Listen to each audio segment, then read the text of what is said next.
Salam dan bahagia Bapak Ibu Guru hebat. Salam.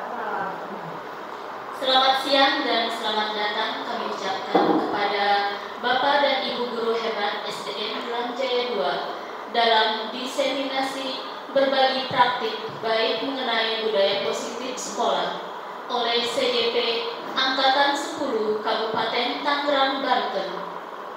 Jalan-jalan ke Mangga 2. Cakep. Jangan lupa memberi mentega. Selamat datang rekan-rekan semua. Mari kita mulai acara dengan bahagia.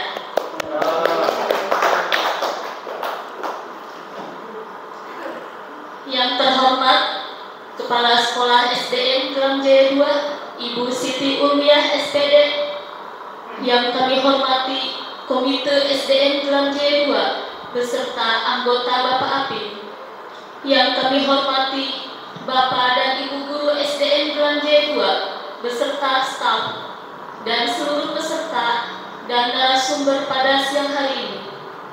Puji syukur marilah kita panjatkan kehadiran Allah Subhanahu wa Ta'ala atas berkat rahmat dan ridhonya kita bisa berkumpul bersama dalam kelas ini untuk belajar dan berbagi sesuai dengan visi misi Kombel SDN Gelang Jaya 2. Salat dan salam marilah kita sanjungkan kepada baginda Nabi Muhammad SAW, kepada keluarganya, sahabatnya, dan mudah-mudahan tercurah pula kepada kita semua. Amin ya Rabbal Alamin. Rajin-rajin foto. Perkenalkan, saya Lia Sumartini akan memandu acara selama 1 jam ke depan. Sebelum memulai, marilah kita membaca basmalah bersama-sama. Bismillahirrahmanirrahim. Menyanyikan lagu Indonesia Raya. Hadirin dimohon berdiri.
MC-nya sama banget ya, padahal mah ini waktunya tidur.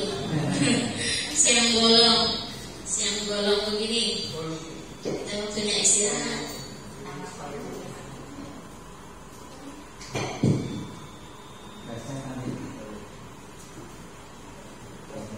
Bismillahirrahmanirrahim.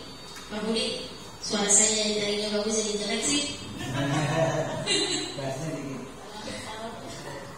Salahin Pak Budinya apa salahnya?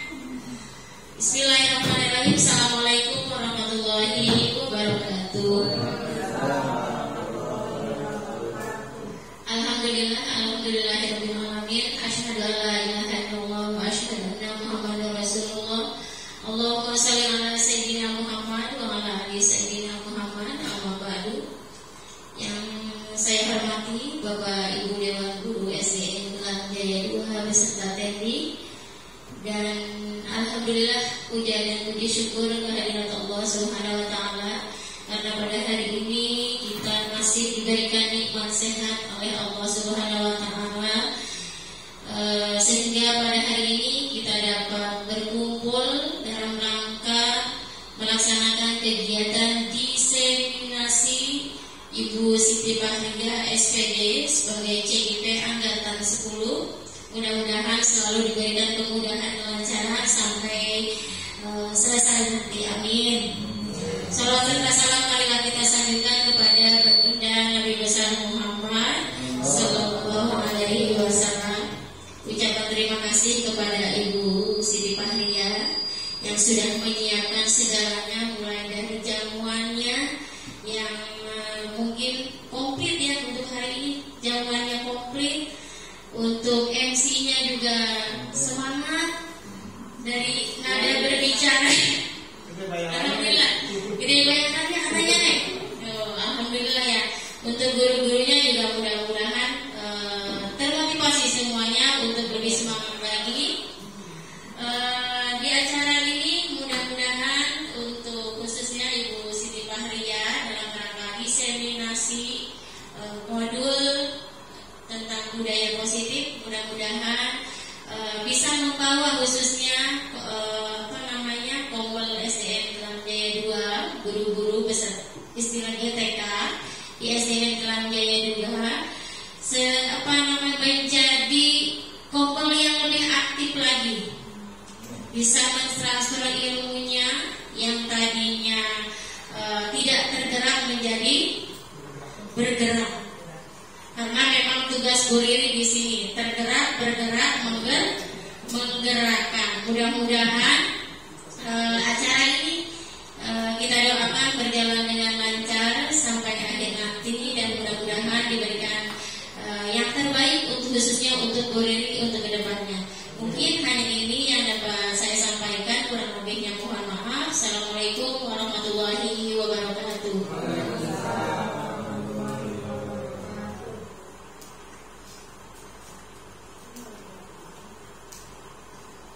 Demikianlah tadi penguatan atau arahan yang telah disampaikan oleh Ibu Siti Ulia SPD. Kami ucapkan terima kasih. Baik, sepertinya sudah tidak sabar ya untuk mendengarkan narasumber kita kepada Ibu Siti Fahriyah. Kami persilahkan.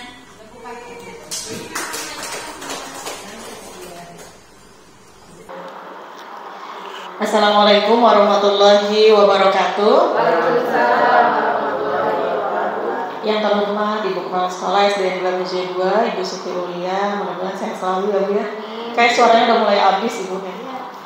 Maklum, tugasnya banyak dan memegang 2 sekolah sungguh luar biasa. Belum tentu kita mampu ya. Kita megang 1 kelas aja kewalahan. Iya, Bapak Ibu guru yang kami hormati dan teknik beserta staf TU, kepada komite Bapak Aping beserta anggota. Kemudian tak lupa marilah pertama-tama kita ucapkan puji syukur kepada Allah Subhanahu wa taala karena pada hari ini kita bisa berkumpul bersama di Kombel SDN Kelam Jaya 2 untuk diniatkan untuk menambah ilmu dan mengupgrade diri. Kebetulan ini adalah rangkaian dari tugas saya, rangkaian Merdeka ini nih, seperti di spanduk ya. Jadi kalau di CGP saya cerita sebentar, kalau kita mempelajari modul itu ada rangkaiannya, tugasnya 9 tuh. Mulai dari diri, eksplorasi, kolaborasi, refleksi. Nah ini ada di akhir saya nih, aksi nyata. Jadi ini adalah aksi nyata pemahaman saya terhadap modul budaya positif, bagaimana disampaikan kepada Bapak Ibu guru semua, apa saya sudah mengerti, apa saya bisa mempraktekannya di lingkungan sekolah dan lain sebagainya. Salam dan salam tak lupa kita sanjungkan kepada baginda kita Nabi Muhammad Sallallahu Alaihi Wasallam, kepada keluarganya, sahabatnya, dan mudah-mudahan tercurah pula kepada kita selaku pengikutnya. Amin ya robbal alamin. Bapak Ibu masih semangat ya, walaupun siang-siang ini jam rawan, matanya udah 5 watt. Coba saya mau ngecek konsentrasinya. Tangannya dikempit begini. Iya ini. Siap? Letakkan di dagu. Iya, nggak konsentrasi ya. Baru Pak Ius nih yang konsentrasi, Bu Lia sama Bu Kepse. Dagu yang ini. Oke, lagi. Siap? Konsentrasi. Letakkan di pipi. Iya, udah mulai konsentrasi. Siap, bagus ya. Tepuk tangan untuk kita semua. Udah konsen berarti. Iya. Lanjut. Ini adalah modul yang dikembangkan oleh BGT. Jadi dimodif ya. Latar belakangnya adalah bahwa disiplin positif ini, budaya positif ini adalah perubahan paradigma belajar disiplin positif. Di dalamnya ada motivasi perilaku manusia, kebutuhan dasar, ada 5 kebutuhan dasar, kemudian posisi kontrol restitusi, keyakinan kelas, dan segitiga restitusi. Kita tidak bisa mengikuti seperti peninggalan Belanda dulu kalau menghukum siswa. Misalnya berdiri kamu di depan kelas, angkat kaki, pegang kuping, dan lain sebagainya. Mungkin itu relevan waktu kita sekolah zaman kita dulu ya.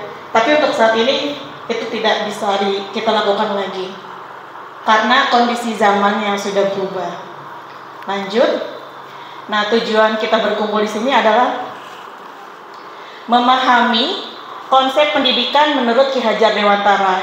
Kita tentunya masih ingat ya dengan semboyan Ki Hajar Dewantara. Kemudian melakukan evaluasi dan refleksi tentang praktik disiplin di sekolah. Yang ketiganya memahami peran sebagai guru untuk membangun budaya positif dengan menerapkan konsep disiplin positif dalam berinteraksi dengan murid. Ahlan wa sahlan. Ibu silahkan langsung menempatkan. Ya, kuenya di luar. Lanjut ya. Nah, untuk mengecek Bapak Ibu kira-kira setuju nggak dengan pernyataan berikut? Hukuman itu dapat mendisiplinkan anak. Setuju nggak? Pak Yus silahkan. Setuju. Setuju. Kalau nomor 2, pemberian hukuman dengan hal positif seperti membaca atau membersihkan halaman sekolah dapat meningkatkan disiplin. Setuju tidak? Setuju. Umi, Mbak Bu, silakan. Mbak Bu lagi. Setuju Kayaknya nggak yakin gitu sih, Mi. Memberi penghargaan dapat meningkatkan motivasi. Setuju tidak Bu Kepala Sekolah? Memberi penghargaan iya Pak. Ya, betul. Ketiga pernyataan ini memang betul, tapi ini jangka pendek ya. Kita kalau memberi penghargaan, anak biasanya lagi-lagi ya cenderung bosen dikasih itu, maunya lebih ya. Terus ini juga memberi hukuman, cuma suruh beresin doang mah gampang, nanti melanggar lagi. Iya, meremehkan. Nah, sekarang kita rubah paradigmanya. Bagaimana pandangan kita berubah?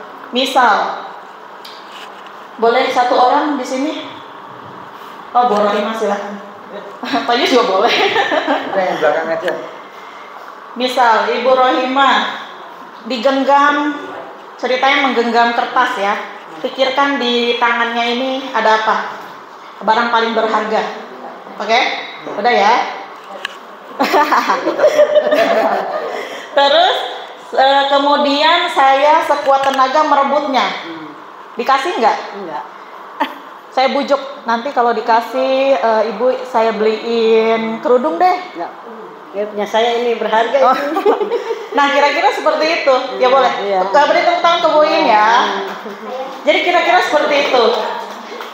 Kalau kita mempunyai sesuatu yang berharga, walaupun orang lain membujuk, mengancam, merayu, menyuap, dan lain sebagainya, kita harus mempertahankan. Nah, ini adalah analogi ya, perumpamaan. Jadi seperti anak. Sebenarnya kita dapat mengontrol murid itu ilusi. Kalau murid tersebut tidak mau, dia tidak akan berubah. Kayak kita bisa mengontrol anak. Nih, ilusi bahwa kritik membuat orang merasa bersalah dapat menguatkan karakter. Itu cuma pemahaman yang masa lalu ya, lampau. Ini sudah tidak berlaku zaman sekarang. Kan kalau misalnya kita ngomelin guru, ngomelin anak, kamu ya kata ibu bener, kamu nggak dengerin, kamu nggak dan lain sebagainya. Menurut modul ini tidak relevan lagi yang seperti itu. Kita tidak boleh memaksa ya. Ilusi bahwa orang dewasa memiliki hak untuk memaksa. Nah itu sudah tidak berlaku. Ini adalah perbedaannya. Kita harus mengubah pandangan kita nih. Kita berusaha memahami pandangan orang lain tentang dunia. Nah ini yang betul. Perilaku buruk dilihat sebagai suatu kesalahan. Belum tentu. Mungkin anak itu berbuat seperti itu, mungkin dia tidak tahu kalau itu buruk. Ada alasan tertentu. Orang lain bisa mengontrol saya, tidak bisa. Seperti tadi Bu Rohimah ke depan, kalau dia tidak mengizinkan tangannya dibuka, orang lain tidak bisa memaksa. Seperti itu kira-kira.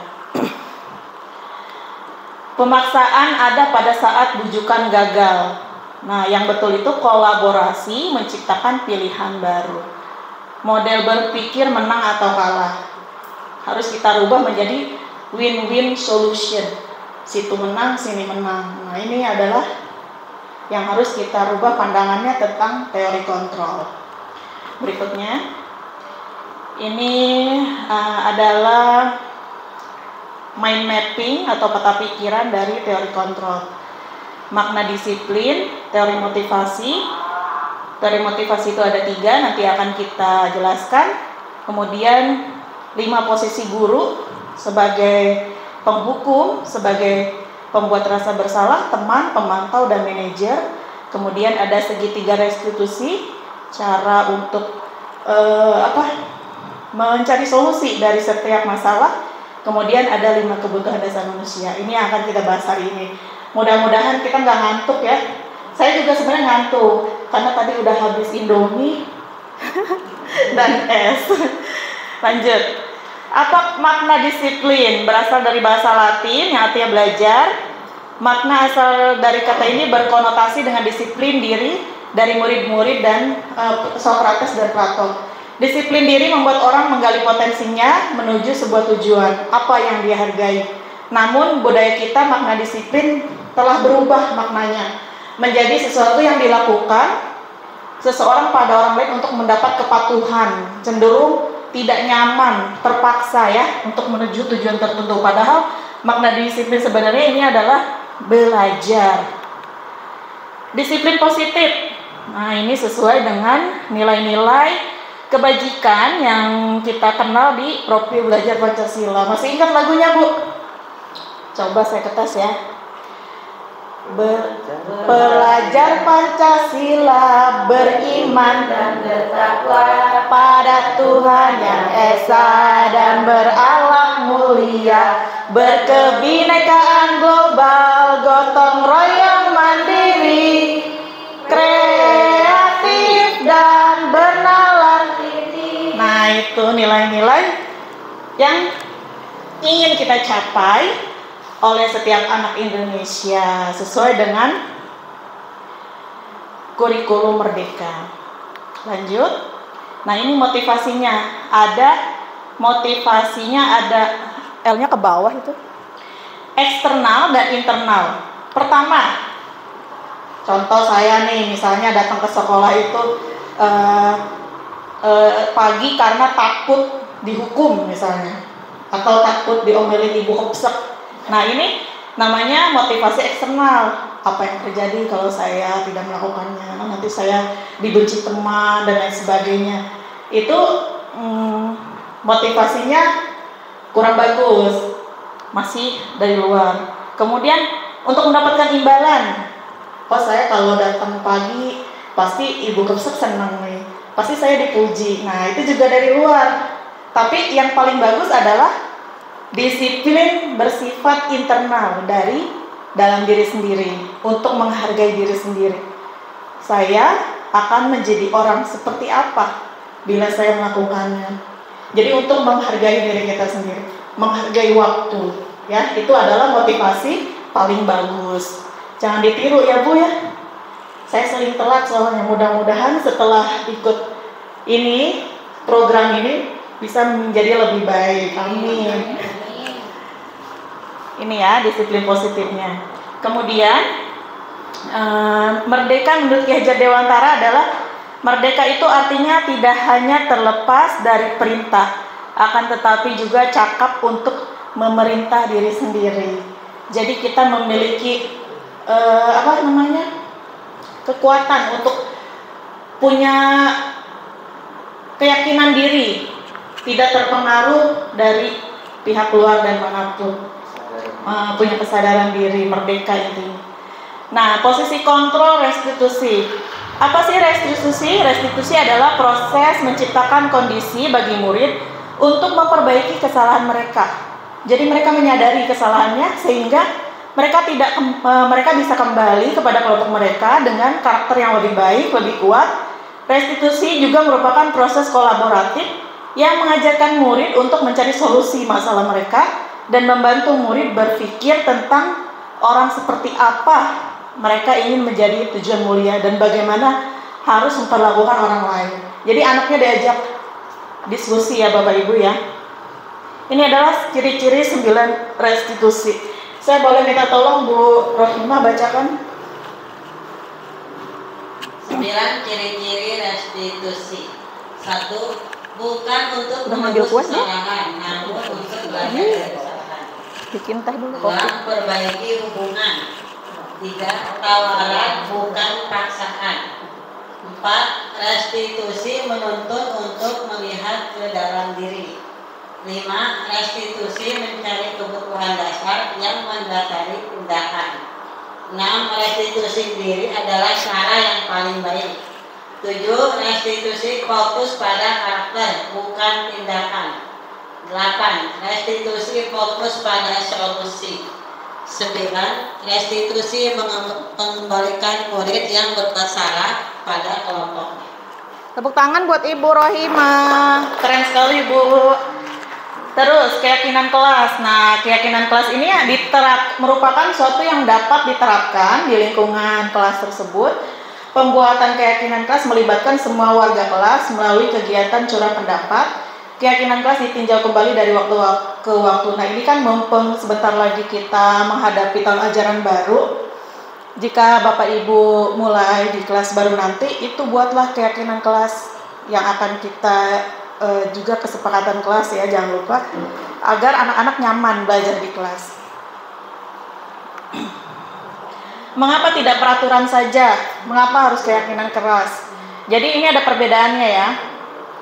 Mengapa kita memiliki peraturan harus menggunakan helm? Nah ini analoginya bila mengendarai kendaraan roda 2. Mengapa kita memiliki peraturan 3M waktu zaman COVID ya? Menggunakan masker, mencuci tangan dan menjaga jarak 1,5 meter. Mengapa kita memiliki peraturan harus datang tepat waktu pada saat mengikuti pelatihan?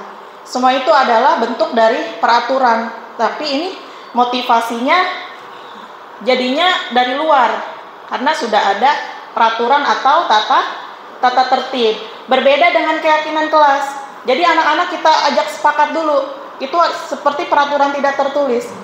Nanti kalau kamu ada sampah, kantongin misalnya. Kita harus selalu menjaga kelas ini tertib. Nah itu kira-kira seperti itu. Gimana? Apalagi yang kalian inginkan di kelas ini biar nyaman gitu. Contohnya ya kita ke anak-anak. Saya inginnya ini Bu, berdoa sebelum belajar dulu. Iya, nanti anak-anak kalau terbiasa cuci tangan habis makan dan lain sebagainya, itu akan menjadi budaya yang positif di kelas kita. Nah, ini keyakinan kelas nanti berubah menjadi semua kalau kelasnya sudah begitu, lingkungan sekolah sini tambah positif. Naik lagi, semua perilaku guru, murid, dan warga sekolah semuanya tambah positif. Ruang lingkupnya ya berubah semua. Dimulainya dari kelas kita sendiri. Ini adalah perbedaan peraturan dan keyakinan kelas. Tanggung jawab, selalu mengembalikan buku ke tempatnya. Dilarang mengganggu orang lain. Keyakinan kelasnya menghormati orang lain. Hadir di sekolah 15 menit sebelum pembelajaran dimulai, berarti itu komitmen. Dilarang melakukan kekerasan, keselamatan dan menghormati orang lain. Dilarang menggunakan narkoba, berarti kesehatan. Bergantian atau menunggu giliran, berarti anak dilatih bersabar. Gunakan masker, berarti untuk kesehatan. Jangan berlari di kelas atau koridor, berarti keamanan dan keselamatan. Nah, ini adalah contoh penerapan saya kemarin, cara membuat keyakinan kelas.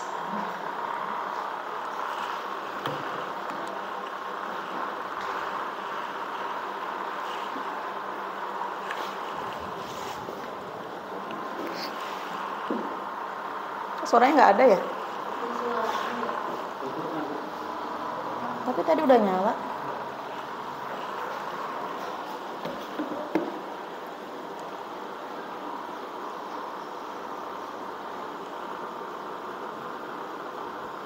Maaf ya, teknis.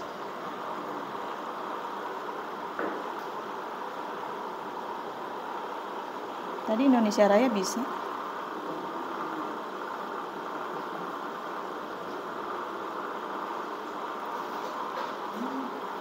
Mengapa terjadi? Saya pilih di sini aja.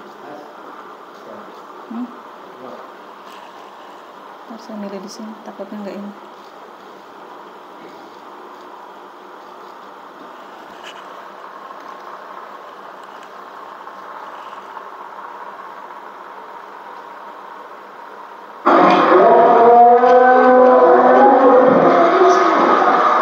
Bukan masukin TikTok.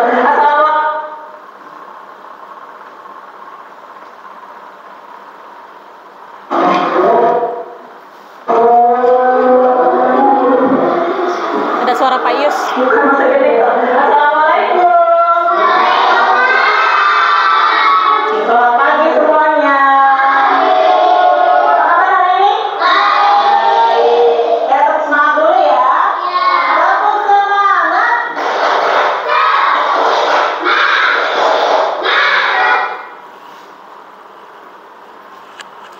Oh, hilang sebentar. Ibu ingin kalian semua membuat keyakinan kelas bersama ya. Jadi kita bersepakat apa yang ada di benak kalian, bagaimana caranya biar di kelas ini nyaman. Jadi perilakunya yang positif apa? Misalnya berdoa ya. Nanti datang tepat waktu. Ada yang terlambat nggak hari ini? Nggak. Ada, wah nanti di kayak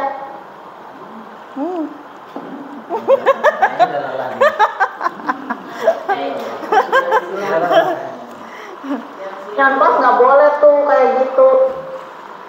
Kenapa? Ya kita harus menghargai waktu datang dan pulang tepat waktu. Jadi nanti ibu bagikan sticky note ini ya. Kemudian kalian tulis apa yang kira-kira perilaku positif yang ingin kalian lakukan di kelas agar kelasnya terasa nyaman untuk belajar. Paham ya? Ini nanti kalau udah terkumpul masing-masing, kalau udah selesai nulis, tempel di sini. Ya, satu orang satu jawaban aja boleh, dua boleh.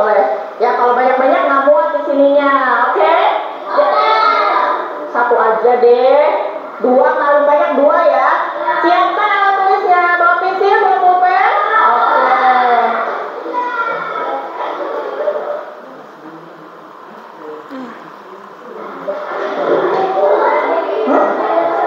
Ya boleh.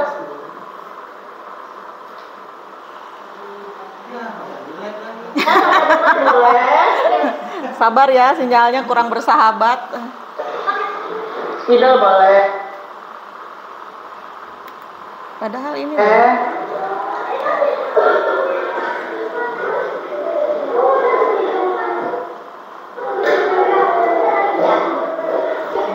kita percepat ya. Tips yang ingin kamu terapkan di kelas untuk kita jadikan keyakinan kelas. Ini bukan ujian ya, jadi kalian bebas berpendapat. Tidak ada benar dan tidak salah. Hah? Kurang? Iya. Tenang, tidak usah terburu-buru. Tulis dulu, nanti ibu yang nempelin. 1, udah selesai nulisnya? Boleh, sini tempelkan ke depan. Bawa 1 aja. Ya, ya, udah selesai nulis. Oke, udah tulis sini ya, tempel ya.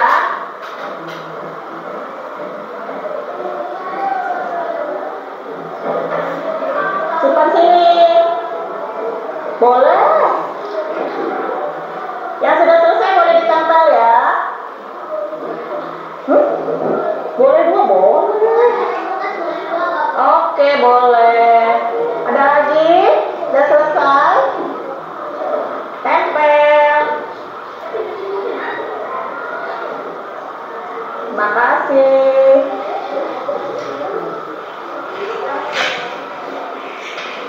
Tuh, bilang Cis ke Bu ini dong. Nah, kita lihat Bu, yuk, lihat sana. 1 aja boleh, 2 boleh.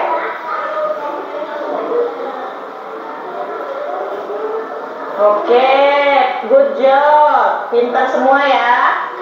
Jawabannya luar biasa.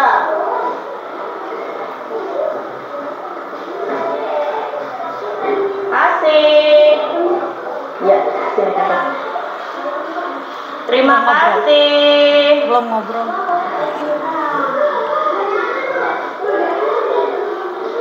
Keren ya, tepuk tangan buat kita semua. Bagus ya. Dan kita bacakan bersama.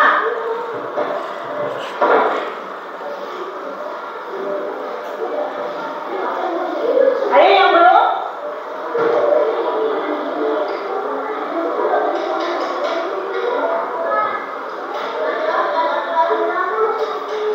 Masih mikir-mikir ya?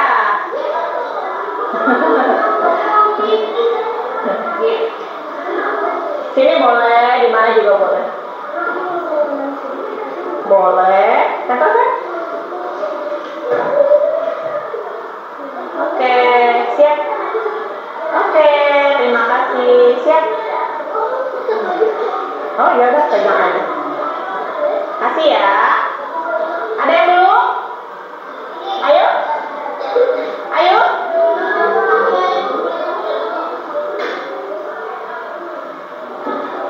Udah ya? Dalam hitungan 5, 4, 3, 2, 1, selesai. Ayo. Ayo, Neng udah? Belum. Nah, oke ya, langsung kita bacakan ya hasilnya ya. Siap? Kita bacakan hasilnya. Oke.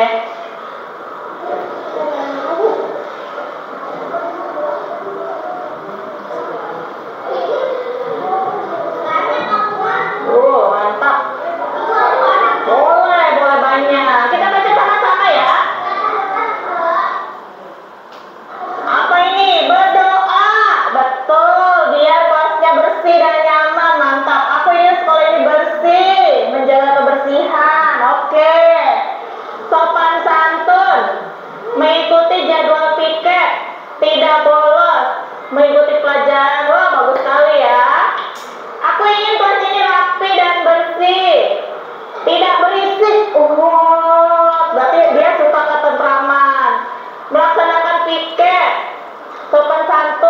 Iya, bagus.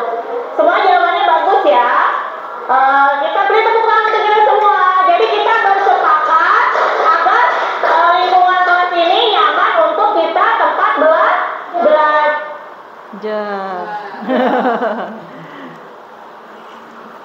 Ya, kira-kira seperti itu. Ntar praktek ya. Ya. Lanjut Bapak Ibu.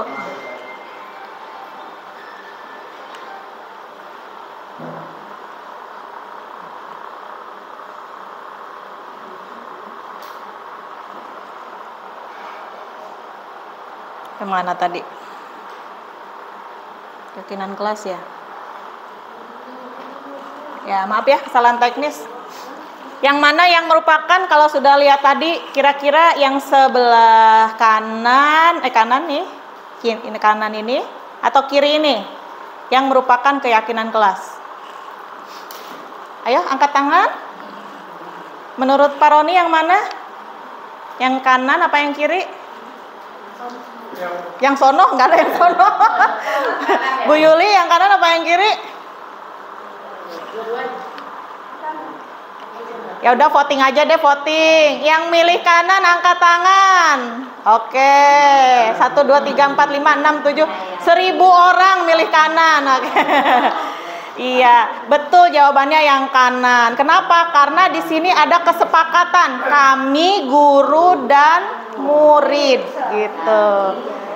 Yang saling. Kalau ini kan lebih seperti peraturan. Tidak ada kesepakatan di awalnya tuh. Tidak bersepakat. Jadi ada kalimatnya kami guru dan murid bersepakat saling menyayangi, semangat belajar, peduli terhadap teman-teman. Jadi udah tahu ya bedanya ya sekarang kesepakatan dengan peraturan. Lanjut. Nah, ini yang dibuat kemarin dirangkum dalam satu poster seperti ini. Kami guru dan murid kelas 6B percaya bahwa kita harus tepat waktu, menjaga kebersihan, berdoa sebelum belajar, saling tolong menolong, sopan santun, melakukan yang terbaik, literasi sebelum mulai pelajaran. Ya, sebenarnya hal ini sudah kita terapkan di sekolah, cuman kalau saya baru aja bikin posternya. Ada di belakang keteraturan kelas tuh, beda lagi. Banyak ini ya istilah-istilah sebenarnya zaman sekarang ini. Ya kita ikut arus aja, karena namanya juga kita kan pegawai ya Bapak Ibu, sebagai bagian paling akar rumput gitu dari sistem pendidikan. Mau tidak mau, apa yang sudah dicanangkan oleh pemerintah, kita hanya tinggal mengikuti dan melaksanakannya. Nah, ini adalah kebutuhan dasar manusia. Apa saja? Bu Elpina, coba. Lupa saya pakai mic. Bu El, dibaca kebutuhan manusia. Hah? Baca. Bertahan hidup. Boleh dong berdiri. Kasih tepuk tangan buat Bu El. Berdiri nih. Baca Bu El. Iya. Kebutuhan dasar 1 bertahan hidup, 2 kasih Kalau sayang dan berarti masih rasa lemes. terima, 3 kesenangan, 4 penguasaan, 5 kebebasan. Iya, keren. Maklum kalau Bu Guru kelas 1 begitu. Bertahan hidup, kasih sayang dan rasa diterima, kesenangan, penguasaan dan kebebasan. Ini semua kita punya ya. Kemungkinan anak yang bermasalah di sekolah ini hilang salah satunya. Makanya dia bikin ulah di sekolah. Contohnya misalnya kurang kasih sayang di rumahnya. Wah, dia sibuk kesana kemari. Iya, gangguin temennya agar diperhatikan oleh ibu gurunya. Padahal ternyata dia butuh rasa kasih sayang yang tidak diterima di rumah misalnya, dan lain sebagainya ya. Makanya diperlukan ada 5 posisi kontrol. Sebagai guru kita ini mau mengambil sebagai penghukumkah, apa mau membuat orang merasa bersalah, apa sebagai teman atau sebagai pemantau. Nah, yang paling ideal itu yang ini, memposisikan kita seperti manajer. Jangan kalau ada anak salah kita menghardik ya, kayak gini nih perkataannya.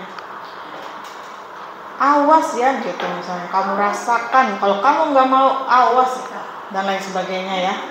Membentak, mata melotot, tangan di pinggang, iya, ditunjuk-tunjuk, itu sudah tidak relevan dengan saat ini. Nah, ada lagi membuat orang merasa bersalah. Tuh. Ibu udah capek, padahal urusan rumah tangga ya yang kita capek di rumah itu, tapi dibawa-bawa ke sekolah. Nggak boleh seperti itu. Saya bukan ngajarin ya Bapak Ibu, ini kata modul. Ibu udah capek, udah stres ngadepin anak kayak kamu. Wah, anak jadinya shock. Bukannya iya, besok-besok dia lapor ke emaknya, saya nggak mau sekolah Bu, ibu gurunya nyeremin banget. Nah, terus ini, tapi kita bisa nih di antara teman, pemantau dan manajer ini masih masih dianggap positif lah ya. Misalnya kayak nganggap teman, ayolah bisa kan, nah sambil ketawa-ketawa itu masih lebih baik. Atau kita diingatkan, kamu masih ingat kan ada tata tertib, nah itu sebagai pemantau berarti. Nah yang paling baik ini seperti manajer. Kalau di perusahaan itu ada namanya sandwich system. Jadi kalau kita marah terhadap bawahan, itu kalau di perusahaan ya, misalnya seorang manajer, itu negurnya jangan langsung depan orang banyak. Sama kalau kita jadi guru, misalnya ada murid kita terlambat, dari mana kamu? Keluar kamu dari kelas ini, misalnya gitu. Nggak tahu waktu, jam segini baru tahu. Nah itu salah ya Bapak Ibu ya. Silahkan duduk, nanti jam istirahat temui ibu di kantor ya. Nah kira-kira seperti itu. Nanti di kantor kita tanya-tanya, sandwich system itu, tanya alasannya. Kemudian di tengah-tengahnya baru kita berikan saran. Nanti kamu kalau tahu ibu salah jangan gitu lagi ya. Terakhir baru tuh. Jadi ada 3 tingkatan. Ibu yakin kamu bisa, depannya lebih baik lagi. Jadi jangan langsung ngomelin di tengah-tengah itu. Jadi kita tanya alasan, terus beri dukungan, dan yang ketiganya beri kalimat positif agar ada perubahan. Itu namanya sandwich system. Ini bisa kita pelajari banyak ya. Terus bedanya hukuman dan konsekuensi. Kebanyakan kan hukuman itu untuk menyakiti, terus membuat anaknya sakit hati maupun fisik jangka waktu yang lama. Pernah ya murid saya sekarang udah kerja, pas ketemu saya gini, itu zaman saya masih zaman jahiliyah dulu, masih muda dan penuh emosi. Kalau anak marah, kadang saya juga ikut nangis. Padahal itu berarti kan saya tidak bisa mengontrol emosi saya, saking keselnya ke anak. Pernah mukul gitu. Jadi si anak ingatnya, ibu kan dulu pernah mukul saya. Wah ternyata kalau anak itu memorinya, kalau tidak yang terbaik kan yang terburuk kan dari gurunya. Kalau biasa-biasa saja dia tidak ingat. Jadi saya sendiri harus lebih baik sekarang, jangan seperti saya yang dulu menghukum anak, pernah memukul, dan itu tidak boleh saya lakukan lagi. Ternyata diingat sepanjang waktu dia, padahal dia udah kerja. Suatu waktu ketemu dan dia bilang sih udah maafin saya, alhamdulillah ya.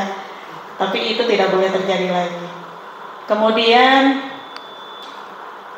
mendorong anak menyakiti diri sendiri. Nah ini jangan sampai. Kalau konsekuensi mendorong anak agar mudah menyesuaikan diri. Terus seperti ini contohnya, jika ada anak murid kita yang mematahkan pensil temannya, ajarkan dia untuk bertanggung jawab dengan yang setara. Misalnya, nanti kamu ganti ya dengan pensil seperti pensil yang kamu patahkan. Nah itu kan relevan, hukumannya pas. Jangan dia matahkan pensil, kita beri hukuman lari keliling lapangan. Itu tidak relevan, tidak sesuai. Kesalahannya apa, hukumannya apa, gitu. Dan lain sebagainya. Banyak ya pasti Bapak Ibu menemukan di kelas. Nah ini adalah perbedaan posisi kontrol. Kalau kita ada pertanyaan, saya kecewa sekali sama kamu, misalnya ibu gurunya ngomong begitu, berarti si ibu guru sedang berada pada fase membuat orang merasa bersalah. Kamu tidak pernah benar melakukannya, nah, berarti dia sebagai penghukum, dia menghakimi anak tersebut. Ayolah, kamu bisa lakukan demi ibu atau bapak. Nah, itu sebagai teman. Ayo, siapa yang mau dapat stiker bintang hari ini? Kalau kelakuannya baik, berarti dia sebagai pemantau. Nah, kalau sebagai manajer, dia kalimatnya si anak tersebut diajak mencari solusi. Bagaimana kamu bisa menyelesaikan masalah ini? Ayo kita cari solusinya. Nah, itu paling ideal ya. Kamu selalu yang paling terakhir. Nah, ini juga menghakimi ya. Jadi padahal nggak selalu terakhir. Kayak gini, anak mungkin pernah bohong, tapi seorang anak itu kan tidak mau disebut pembohong ya. Gitu. Jangan menghakimi intinya. Nah, ini adalah perbedaan konsekuensi dengan hukuman. Mencatat 100 kali dalam buku kalimat. Ada yang pernah seperti itu, Bu? Pak? Pernah ya? Bu, pernah? Oh, tidak. Saya tidak akan terlambat lagi kan. Karena kamu terlambat, kamu nyatet di buku 100 kalimat. Nah, itu teman tidak relevan ya. Kemudian lari keliling lapangan, push up 15 kali. Wah.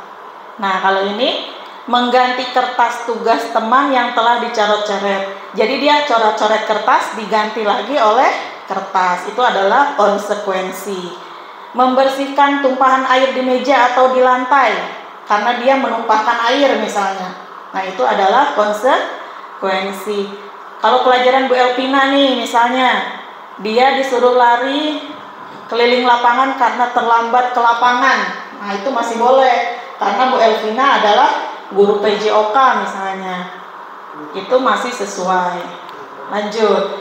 Nah, ini adalah segitiga restitusi. Bagaimana kalau masih ada pelanggaran di sekolah? Kita terapkan dengan segitiga restitusi. Apa sih segitiga restitusi? Nah, ini. Pertama, ada 3 langkah. Kita stabilkan identitas dulu. Kita tanya. Misalnya namanya Tony. Tony, kamu tahu tidak kalau tadi tuh kamu berbuat salah? Misalnya. Kamu tuh bukan satu-satunya yang salah loh, orang lain juga pernah salah. Atau mungkin kita bisa nyontohin diri sendiri. Bu guru juga pernah salah, gitu. Jadi anak, oh dia sama ya, pernah salah. Teman bu guru juga pernah salah, misalnya gitu. Terus yang keduanya validasi. Kalau kamu tahu itu salah, pasti kamu punya alasan. Kenapa kamu melakukan itu? Ditanya dulu. Habis bu, tadi teman saya duluan nginjek kaki saya misalnya. Kalau kayak gitu apa yang harus kita lakukan? Nanti kita ajak dialog. Masih ingat nggak kesepakatan kelas kemarin harus gimana? Nah, ini adalah menanyakan keyakinan. Nanti kamu ingin jadi seperti apa? Gitu kalau ada anak kita yang bermasalah. Nih, kemarin saya mencoba menerapkannya dengan Anindya ya. Ada nggak suaranya nanti?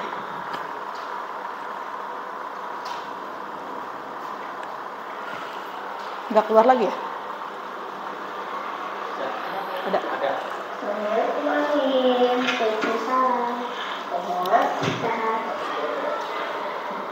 Ini dia Ibu.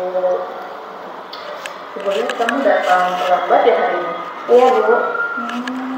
Datang terlambat ke sekolah itu suatu kesalahan bukan? Iya Bu, itu kesalahan. Baik, amin ya. Setiap orang pasti pernah berbuat kesalahan. Ibu juga pernah berbuat salah. Dan itu manusiawi. Yang terpenting kita bisa belajar dari kesalahan dan melakukan perbaikan. Bagaimana, setuju? Setuju Bu.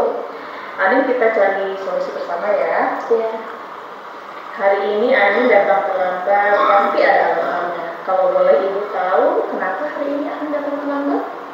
Saya tidur terlalu larut Bu Guru. Saya tidur jam 11 karena asik main HP. Oh, jadi Anin tidurnya terlalu malam ya, jam 11. Nah, kira-kira agar tidak terlambat lagi, apa yang harus Anin lakukan? Tidur lebih awal. Oke, terus? Dan tidak main HP sebelum tidur. Boleh sih main HP tapi dikurangin ya. Kamu tahu tidak keyakinan kelas yang sudah kita sepakati bersama? Saya tahu Bu. Ingat? Masih. Kalau datang terlambat itu sesuai tidak dengan keyakinan kelas? Sesuai. Hah? Kalau terlambat sesuai tidak? Tidak. Yang dilanggar itu apa sih kalau tidak sesuai? Datang dan pulang tepat waktu. Jadi kita harus tiba dan pulangnya tepat waktu. Menurut kamu datang dan pulang tepat waktu itu penting tidak? Penting. Baik, jika kamu menganggap itu penting, kita cari solusi bersama. Apakah kamu bersedia memperbaiki masalah ini? Siap, Bu. Oke. Jadi kedepannya apa yang harus diperbaiki?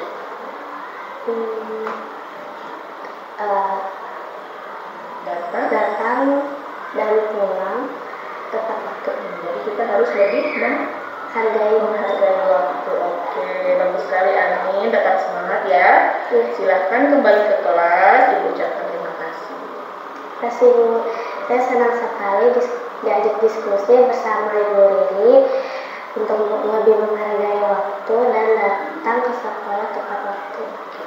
Assalamualaikum.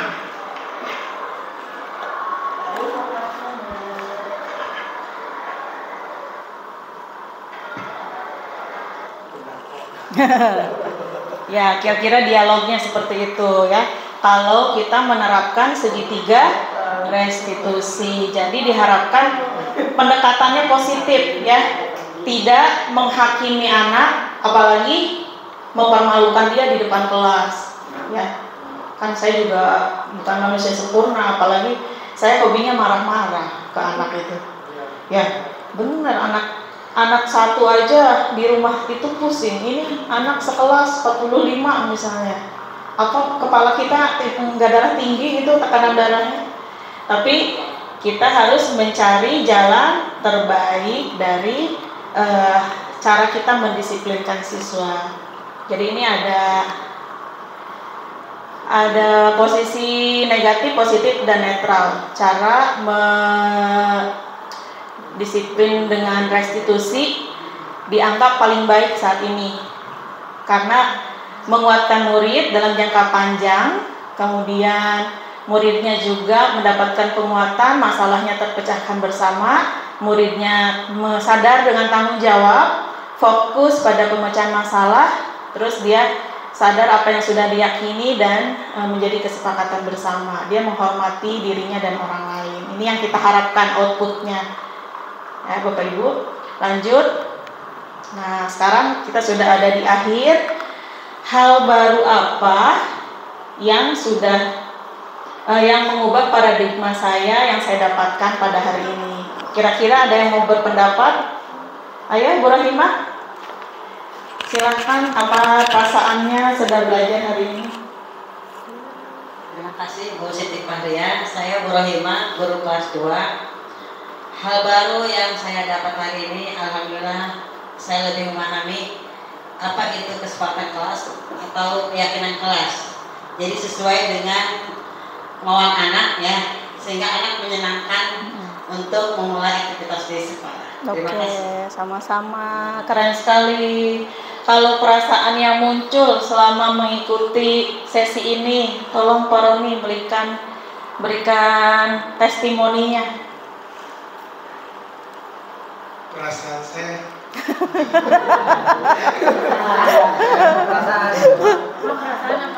ya, perasaan saya setelah mengikuti sesi ini ya tentunya Senang? Enggak. harus berubah, dan justru mungkin ini waktu yang menurut saya sangat tepat bagi saya bahagia, senang, sehingga mungkin saya bisa merubah diri saya ke Saya nggak pegang HP, rekam, Pak Roni lagi ngomong. dan apa yang sudah disampaikan oleh Bu Riri. Pada dasarnya saya membuat suatu kesimpulan ini sangat baik untuk sekolah kita ke depannya. Jadi intinya, jadikan sekolah kita ini sekolahnya manusia. Jadi bukan sekolah yang lainnya, tapi intinya sekolahnya manusia dan memanusiakan manusia. Itu saja barangkali yang bisa saya sampaikan. Terima kasih. Ya, keren sekali. Keren sekali, terima kasih Pak Roni.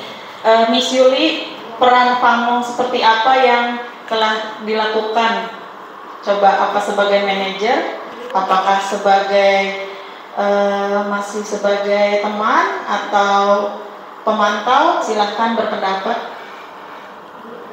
Insya Allah setelah mengikuti modul ini akan berusaha menjadi among manager ya. Keren. Nah, di mana kita di sini belajar untuk menghargai manusia, karena anak-anak tersebut juga ketika melakukan kesalahan mungkin kita juga perlu mengetahui apa sih penyebab dia salah gitu ya. Dan kita sebagaimana layaknya kita pun ingin dihargai orang lain, mungkin itu ya. Kita memiliki rasa malu dan kita juga memiliki perasaan yang sama jika berada di posisi dia gitu. Mungkin itu. Luar biasa. Luar biasa, keren ya pendapatnya. Ada yang mau menambahkan, Pak Yus? Silahkan. Kalau itu mau jadi manajer atau apa? Baik, terima kasih atas waktunya. Dari apa yang tadi paparkan, terutama dalam hal menghadapi siswa, dari 1, 2, 3, 4, 5 yang tadi dipaparkan, memang masih kita mengulang dengan paradigma yang kemarin atau paradigma Khotbah penjajah. Namun jangan salah, dari itu semua juga ada sisi positif, sisi negatifnya. Namun karena kita harus mau berubah, kita harus mau bergerak, apalagi nanti kita akan harus menggerakkan. Intinya adalah yang mungkin terkesan di sini adalah bagaimana menggali dari beberapa kesalahan atau dari beberapa kekurangan dari apa suatu persangkapan yang mungkin kita gali kepada kita maupun anak-anak kita adalah untuk bisa menyadarkan diri, bersadar dengan dirinya, jadi tidak dengan intervensi, tidak dengan hukuman, tidak dengan suruhan atau tunjukkan, tetapi gimana caranya kita itu sebagai seorang pendidik menyadarkan kepada anak-anak kita untuk bisa dari dirinya sendiri yang sadar, dari dirinya sendiri yang tumbuh ingin pertama memperbaiki diri, kedua malu, ketiga menjadikan contoh diri kita sendiri, yang keempat adalah bagaimana hidup kita itu bisa berguna. Amin ya Rabbal. Terima kasih, itu aja. Terima kasih. Luar biasa, beda ya kalau guru senior ngomong, ngena banget. Iya, apalagi ada falsafah Jawa tuh tepo seliro ya, harus melihat diri sendiri. Nah, kita ada berada di akhir, nanti kita kembalikan kepada moderator. Nah, Bapak Ibu, topik ini ada di PMM. Bapak Ibu bisa pelajari, judulnya disiplin positif. Jadi bukan cuma di modul CGP aja. Kegiatan hari ini juga bisa dimasukkan sebagai aksi nyata di PMM nanti, ya kira-kira seperti itu. Kurang lebihnya saya pasti banyak kesalahan karena ini juga baru pertama kali saya ngomong di depan Bapak Ibu, depan forum seperti ini. Mudah-mudahan kedepannya lebih terbiasa. Saya kembalikan kepada Ibu moderator, silakan. Luar biasa ya, keren sekali pemaparannya. Biasa di luar. Terima kasih kepada Ibu Siti Fahria SPD. Semoga kita semua dapat menerapkan budaya positif di sekolah dan mempertahankannya. Amin ya Bapak Ibu Rabbal guru alamin. hebat, demikianlah tadi pemaparan dari narasumber kita. Selanjutnya kita buka sesi tanya jawab ya. Ya, siapa? Cung. Ayo, oh iya Bu Jaja dulu. Oh sebentar ya. Boleh. Setelah terima kasih kepada moderator dan Ibu Siti Fahria. Setelah saya tadi mendengarkan paparan Ibu Siti Fahria, saya ingin bertanya, apa saja kebutuhan dasar yang harus dipenuhi agar murid bisa belajar dengan baik di sekolah? Begitu saja. Terima kasih. Bu moderator, dikumpulkan dulu pertanyaannya, apa langsung dijawab? Mangga apa? Mangga silahkan gitu. Saya langsung jawab ya. Apa saja kebutuhan dasar yang harus dipenuhi agar murid bisa belajar dengan baik di sekolah? Kebutuhan dasarnya banyak sekali ya, agar murid bisa belajar dengan baik, meliputi kebutuhan fisik seperti makanan bergizi, air bersih, dan istirahat yang cukup. Itu biasanya dipenuhi di rumah. Kebutuhan emosional, rasa aman, kasih sayang, dan penghargaan, serta kebutuhan akademis seperti bahan ajar yang memadai, itu bisa dipenuhi di sekolah dengan bahan ajar seperti buku-buku teks pelajaran, terus koleksi perpustakaan, kemudian bimbingan dari guru, dari kita semua ya Bapak Ibu guru, kemudian lingkungan belajar yang kondusif. Memahami kebutuhan ini dapat membantu murid kita fokus, termotivasi, dan semangat untuk belajar. Jadi kita harus berkolaborasi dengan orang tua. Jadi memenuhi kebutuhan anak itu bukan tugas guru semata. Jadi kita melakukan dialog dengan orang tua jika ada masalah, apa nih, kurang apa nih anak, agar semua kebutuhannya terpenuhi. Bagaimana Bu Jeja, ada yang mau menambahkan? Boleh, kira-kira jawaban dari saya seperti itu. Berarti harus kolaborasi dengan orang tua. Betul, betul sekali Bu. Bu Neni mau nambahkan? Udahlah sama. Ayo, siapa lagi, Cung? Bu El.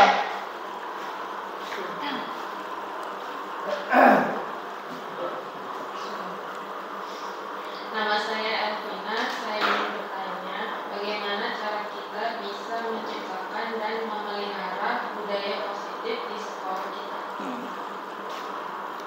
Cara menciptakan budaya positif tentu pertama saling bekerja sama ya, kolaborasi juga tuh dengan sesama guru lainnya.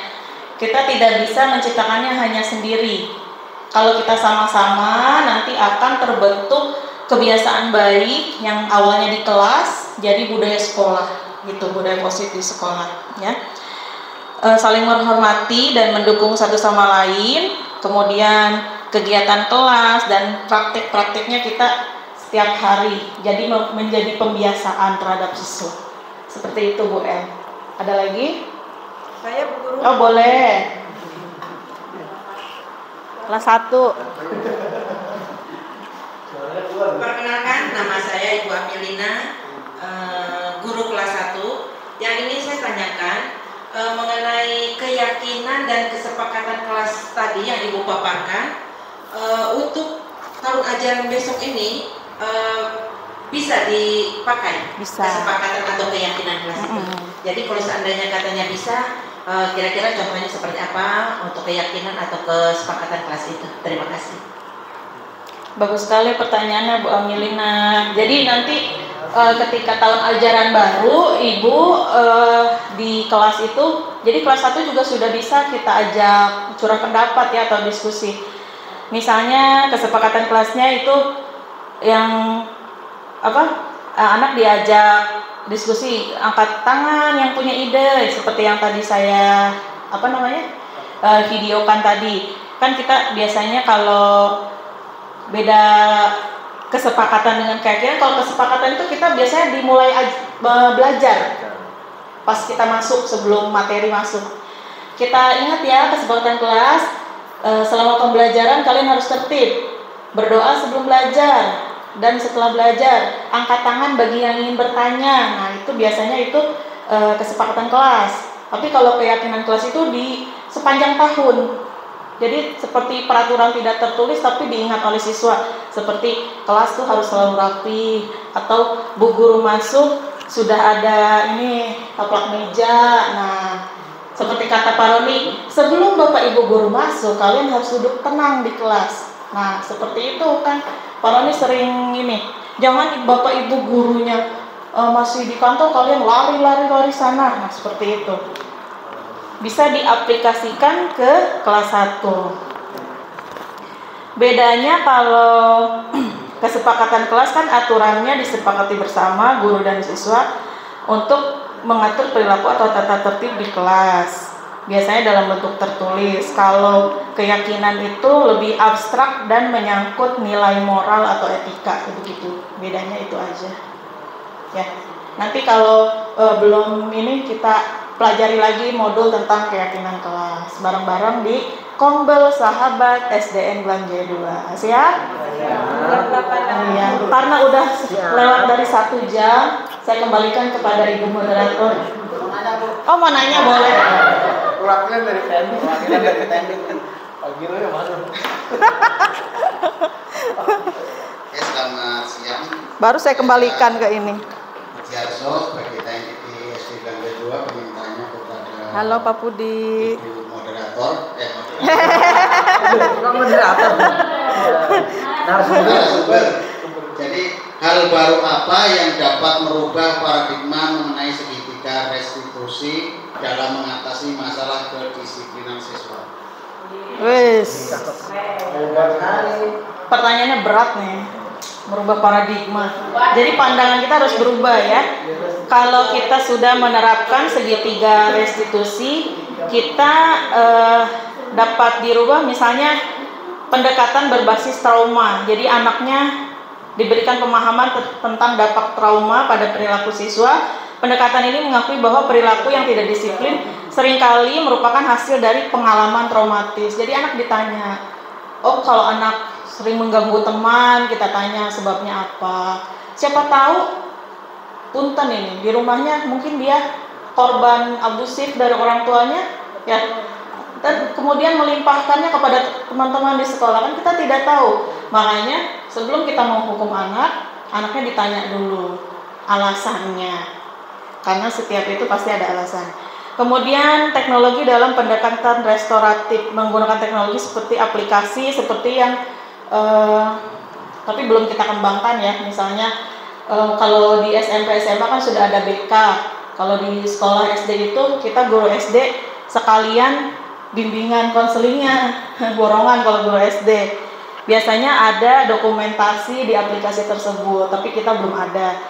Kemudian pendekatan budaya dan inklusif, memperhatikan keberagaman budaya dan kebutuhan khusus siswa dalam proses restitusi, termasuk pelatihan bagi kita nih, guru-guru bagaimana cara menghadapi disiplin murid dengan pendekatan segitiga restitusi tersebut. Jadi kita juga perlu pelatihan dan ini ada di PMM. Silakan Bapak Ibu mendalaminya bisa di sana.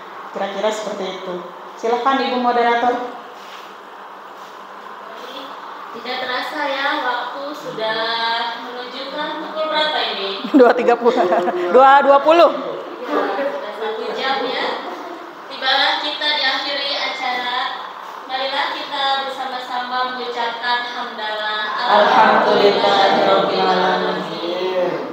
Seluruh rangkaian presentasi telah usai. Terima kasih tak terhingga kami ucapkan kepada Bapak Ibu guru hebat, keynote speaker dan narasumber. Mari kita bersama kita berpartisipasi mengambil peran dalam langkah terbaik menuju merdeka belajar. Pantun lagi. Pantun. Kasih pantun. Kalau ada jarum yang patah, Cakep. jangan disimpan di dalam peti. Cakep. Kalau ada kata-kata saya yang salah, jangan disimpan di dalam hati. Iya. Saya Lia Sumartini pamit undur diri. Sampai jumpa di kegiatan lainnya. Selamat siang. Wassalamualaikum warahmatullahi wabarakatuh. Waalaikumsalam warahmatullahi wabarakatuh. Wah ya. Bapak Ibu foto bersama dulu ya. Sebelum ya Bu. Saya foto bersama izin boleh? Bapak Ibu foto bersama dulu. Silahkan.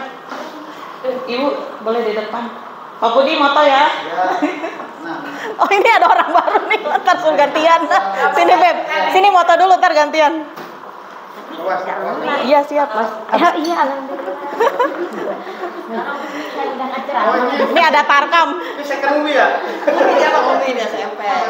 Second movie. Dia malah usaha paha, weh foto dulu.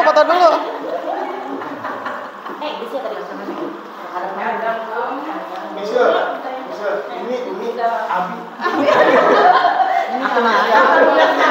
Bu Jaja minjem HP. Minjem HP. Ini nggak ada Umi. Izin. Ayo.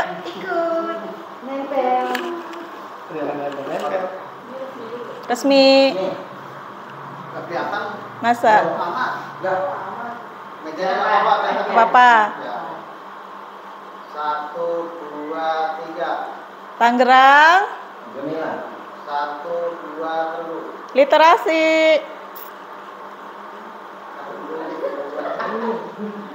Sudah. Gantian Miss Yuli, Pak Budi belum. Lagi. Siap.